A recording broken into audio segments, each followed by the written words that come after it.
Pensez-vous qu'il soit important d'avoir un conseil municipal des enfants dans une ville ?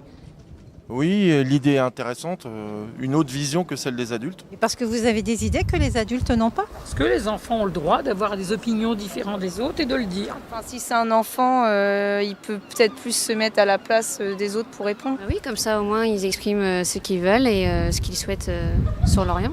Pour que les enfants soient représentés au sein de la ville et leur avis on tienne compte de leur avis. Ah oui, je trouve que c'est très bien que vous puissiez donner votre avis, oui. Oui, pour avoir peut-être plus d'activités au niveau des enfants. Je pense que ça peut avoir un intérêt pour tout ce qui est activité des enfants dans la ville. Parce que les adultes ne savent pas trop à quoi pensent les enfants, ils savent ce qui est bon pour leur développement, mais ce qui les amuse vraiment, ce qui les intéresse vraiment, je pense qu'on en est parfois un peu loin. Je trouve ça important que les enfants comprennent un petit peu comment fonctionne un conseil municipal, comment fonctionne une mairie. Avoir un conseil d'enfants d'aujourd'hui, c'est former de citoyens de demain. Est-ce que vous savez qu'il existe un conseil municipal enfant dans cette ville ? Oui, je suis au courant. Oui, je le savais. Je ne savais pas qu'il y en avait un à Lorient, mais j'ai déjà vu dans la presse que ça existait dans d'autres communes. Je crois que oui, je ne suis pas sûre. Oui, ça existe depuis de nombreuses années déjà. Il y a des élections, de toute façon, dans chaque école. Il y a des représentants.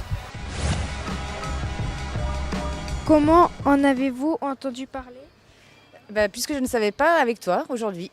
Je connais quelqu'un qui a été conseillère municipale enfant, qui est maintenant adulte. Ouais. Quand mes enfants étaient en primaire, on leur a proposé d'être au conseil municipal de Lorient. Mais comme on habite Plumeur, ils n'ont pas pu y aller.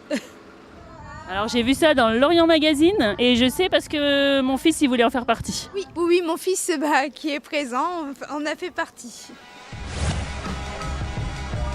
Vous connaissez un ou plusieurs projets qui sont réalisés par le conseil municipal des enfants ? Alors pas récemment, mais j'ai vu il y a quelques années des dépliants qui concernaient l'entretien des routes, le décollage des chewing-gums. Ah oui, j'avais lu que vous aviez fait une action pour pas qu'il y ait de chewing-gum par terre dans la rue. Je ne sais pas s'ils ont toujours tenu le projet des poubelles, vous savez, du crochet poubelle. Et je trouve aussi qu'ils ont des bonnes idées. Il y a quelques temps, je me souviens avoir lu un article sur un système de fermeture des poubelles. À cause du vent, elles étaient parfois renversées, ça mettait des déchets partout et je me souviens qu'ils avaient inventé un système, je me trompe pas, un système pour fermer les poubelles, j'ai trouvé ça intéressant.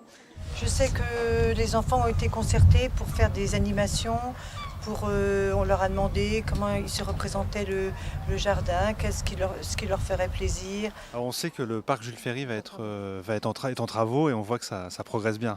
Pour donner son avis sur l'écologie, par exemple, est-ce que c'est l'avenir pour vous ? Par exemple, il y a eu la fête du sport qui a été issue du conseil municipal des enfants. Les canicites, la boum de la solidarité pour les cantines, pour le bio, pour manger bio. Voilà, il y avait ces quelques projets-là. D'accord. On laisse la place à vous. C'est vous. Jeunesse, à l'avenir. la jeunesse qui doit prendre des décisions. Qui prend. C'est essentiel d'avoir un conseil municipal des enfants, parce que les enfants c'est l'avenir.